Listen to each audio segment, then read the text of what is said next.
Morning everyone, আমি আশা করি তোমরা প্রত্যেকে ভালো আছো এবং সুস্থ আছো। আজকে আমরা পড়ব বিজ্ঞান বই, পৃষ্ঠা নম্বর 58।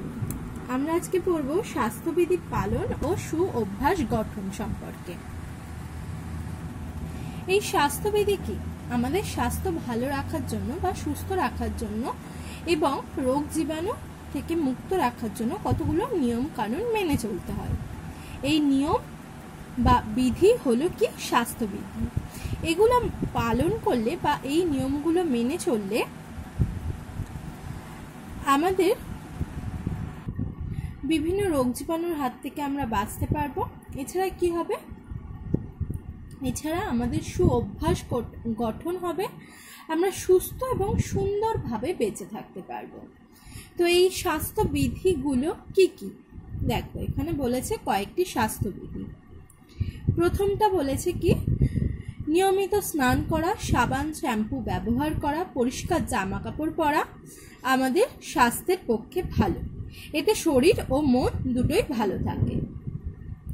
দ্বিতীয় বলেছে হচ্ছে নিয়মিত দাঁত মাজা বা দাঁতের পরিচর্যা করা উচিত।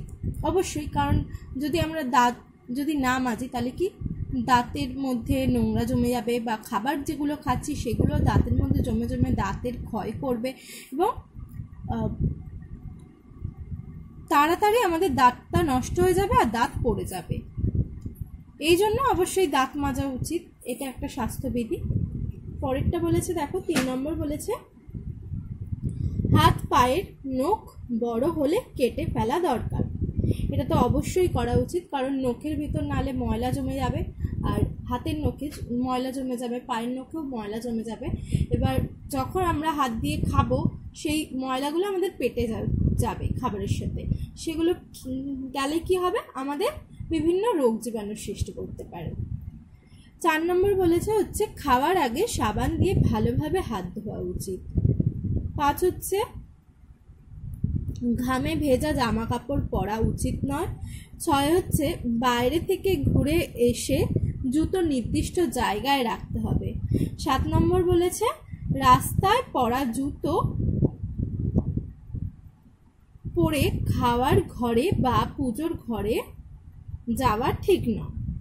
পরেরটা বলেছে ঠিক সময়ে মলমূত্র ত্যাগ করতে হয়, খুব অসুবিধা না হলে চেপে রাখতে নেই। মলত্যাগের পর সাবান দিয়ে হাত ধুয়ে নিতে হয়। 9 নম্বর বলেছে বাথরুম পায়খানা পরিষ্কার পরিচ্ছন্ন রাখা দরকার। আর লাস্ট 10 নম্বরে বলেছে ঘর বাড়ি পরিষ্কার রাখতে হবে। শুধু তাই নয়, বাড়ির আশেপাশেও যেন ময়লা আবর্জনা না জমে সেদিকে নজর রাখতে হবে। এছাড়াও আমাদের এখন যে অবস্থা, মানে আমাদের করোনা অবস্থায় বা কোভিড পজিশনেও কিছু স্বাস্থ্যবিধি আমাদের গাইডলাইন আমাদের হেলথের থেকে বলা হয়েছে। বিভিন্ন হেলথ অর্গানাইজেশন বা আমাদের ডাক্তাররাও কিছু স্বাস্থ্যবিধি মেনে চলার কথা বলছে, তোমরা প্রত্যেকে জানো। সেই স্বাস্থ্যবিধিটা কিন্তু আমাদের প্রত্যেকের মেনে চলা দরকার। যেমন কি হাত ধোয়া, অবশ্যই হাত ধুয়ে কিছুক্ষণ পরপর 1 ঘন্টা পরপর হাত ধোয়া বা খাওয়ার আগে হাত ধোয়া, বাইরে বেরোতে গেলে অবশ্যই মাস্ক ব্যবহার করা, এগুলো এখনকার বা কোভিড পজিশনের কিন্তু স্বাস্থ্যবিধি। এগুলো অবশ্যই আমাদের মেনে চলাটা দরকার। এটা গেল স্বাস্থ্যবিধি। এরপরে হচ্ছে দেখো বলেছে কয়েকটি সু অভ্যাস গঠন। কি কি সু অভ্যাস? প্রথমটা বলা হয়েছে যে সময়ের কাজ সময়ে করা দরকার, যেমন সকালে ঘুম থেকে ওঠা, পরিষ্কার পরিচ্ছন্ন হয়ে পড়তে বসা, ঠিক সময়ে বিদ্যালয়ে যাওয়া প্রভৃতি। দেখো তারপরটা কি বলেছে, তারপরে সু অভ্যাসটা কি বলা হয়েছে? 2 নম্বর জামা কাপড় বই খাতা নিজের দরকারি জিনিসপত্র যেখানে সেখানে ফেলে রাখা ঠিক নয়, এগুলো নির্দিষ্ট জায়গায় রাখা উচিত। 3 নম্বর পয়েন্টটা বলেছে গুরুজনদের শ্রদ্ধা করা এবং সহপাঠী ও বন্ধুদের সঙ্গে সুন্দর সম্পর্ক গড়ে তোলা উচিত। 4 নম্বর বলেছে পড়া ও লেখার সময় শির দ্বারা সোজা করে বসা দরকার, বিছানায় শুয়ে শুয়ে পড়া ঠিক নয়। তোমরা এটা অনেকেই করে থাকো হয়তো বাড়িতে বিছানায় শুয়ে শুয়ে, কিন্তু সেটা একদমই উচিত না। সবসময় শির দ্বারা সোজা করে বসা উচিত। পরের পয়েন্টটা বলেছে দেখো, হাঁটা বা দাঁড়িয়ে থাকার সময় শির দ্বারা সোজা রাখতে হয়, সামনে ঝুঁকে হাঁটা বা দাঁড়ানো উচিত না।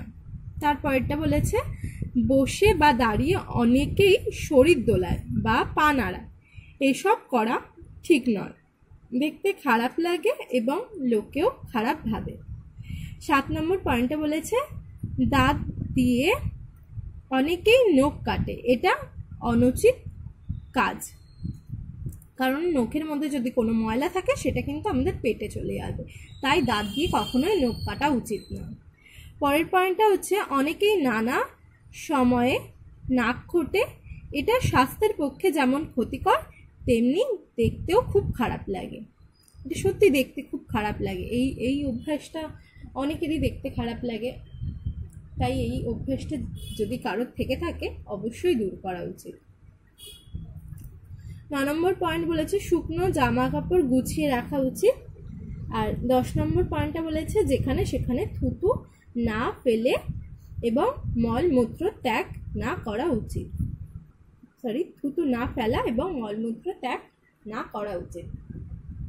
যেখানে যেটা যদি কখনো কোনো রাস্তায় বেরো যেখানে থুতু ফেলার জায়গা বা ডাস্টবিন থাকে সেখানে ফেলা উচিত, আর মলমূত্রের জন্য টয়লেট যেখানে আছে সেখানেই করা উচিত, অন্য কোথাও এই কাজগুলো কখনোই করা উচিত না। তো এই কয়েকটি স্বাস্থ্যবিধি আর অভ্যাস গঠন, এখান থেকে 10টা করে তোমাদের পয়েন্ট বইতে দেওয়া আছে, এখান থেকে তোমরা 5টা করে মনে রাখার চেষ্টা করবে, 5টা করে পয়েন্ট তোমরা এখান থেকে মনে রাখার চেষ্টা করবে। আর কারোর যদি এখান থেকে কোথাও কিছু বুঝতে অসুবিধা হয়ে থাকে তাহলে অবশ্যই আমাকে জিজ্ঞাসা করে নেবে। ওকে, গুড বাই এভরিওয়ান।